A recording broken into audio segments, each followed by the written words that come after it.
ভগবানের কাছে কিছু চাইতে হয় না জানো, না চাইতেই যিনি অত কিছু দান করেন তার কাছে আবার চাইবার কি আছে? যাদের সঙ্গে ভগবানের সম্বন্ধ হয় নাই, যারা ভগবানকে দেখেন নাই, তারা অমন করে ভগবানের কাছে কিছু চাইতে থাকেন।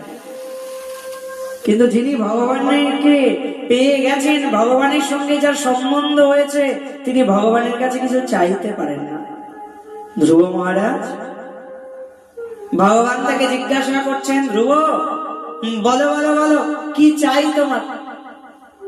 ধ্রুব মহারাজ বলছেন, ঠাকুর আমার কিছু চাই না। এটা বললে কি করে হবে?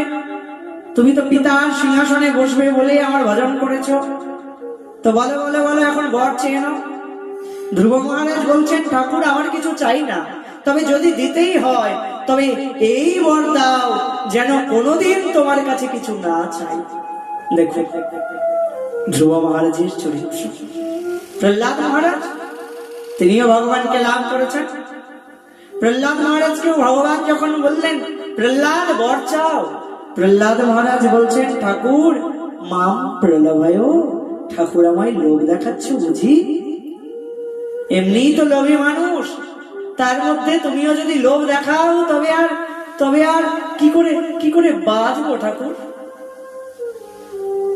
তুমিও লোভ দেখাচ্ছ বুঝি? আমি তোমায় কিছু দেব, তুমি আমায় কিছু দেবে, এ কেমন একটা ব্যবসায়িক সম্বন্ধের মতন হয়ে গেল না? ঠাকুর তোমার সঙ্গে কি আমি ব্যবসা করতে বসেছি? না না, তোমার কাছে আমি কিছু চাইতে পারবো না। আর মানুষ কার কাছে চায়, কাকে অর্ডার করে? দাসকে করে, দাসকে আজ্ঞা করে। না না না, আমি তোমার কাছে কিছু চাইতে পারবো না ঠাকুর, আমার কিছু চাই না। ভগবান বলছেন, তা বললে কি করে হয় প্রহ্লাদ?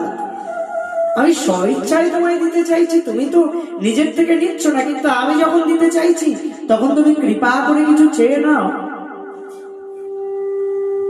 প্রহ্লাদ মহারাজ বলছেন, ঠাকুর যদি বর দিতে হয় তবে এই বর দাও, তোমার চরণ ছেড়ে আমি যেন কোনোদিন কোথাও না যাই।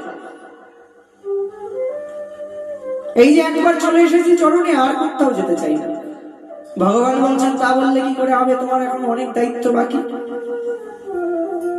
প্রহ্লাদ মহারাজ বলছেন, বেশ, যদি সংসারে ফিরে যেতেই হয় তোমার ইচ্ছা, তবে আমি সংসারে যাব, কিন্তু সমস্যার বিষয় সংসারে গিয়েই যে তোমায় ভুলে যাব ঠাকুর, তখন যে আর তোমার ভজন হবে না। তবে তুমি যদি কথা দাও, তুমি আমার হাতটা ধরে থাকবে, তবে আমি সংসারে যেতে পারি। কোন ছোট্ট শিশু বাবার সঙ্গে মেলায় গিয়েছে, এবার ছোট্ট শিশুটি বাবার হাত ধরে রেখেছেন।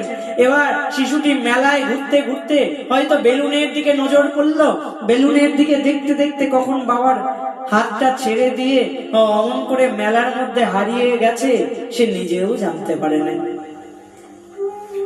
কিন্তু বাবা যদি কখনো শিশুর হাতটি ধরে থাকে, তবে বাবা কিন্তু কোনো দিন কোনো মূল্যেই শিশুর হাতটি ছেড়ে দেবে না। তাই ভগবান, আমি যদি তোমার হাত ধরি তবে সংসারে গিয়ে সংসারের মায়ায় পড়ে হয়তো তোমায় ভুলে যাব, কিন্তু ঠাকুর তুমি যদি আমার হাতটা ধরে থাকো তবে তুমি কোনোদিন আমার হাত ছেড়ে দেবে না। তুমি যদি আমার হাত ধরো তবে আমি সংসারে ফিরে যেতে পারি।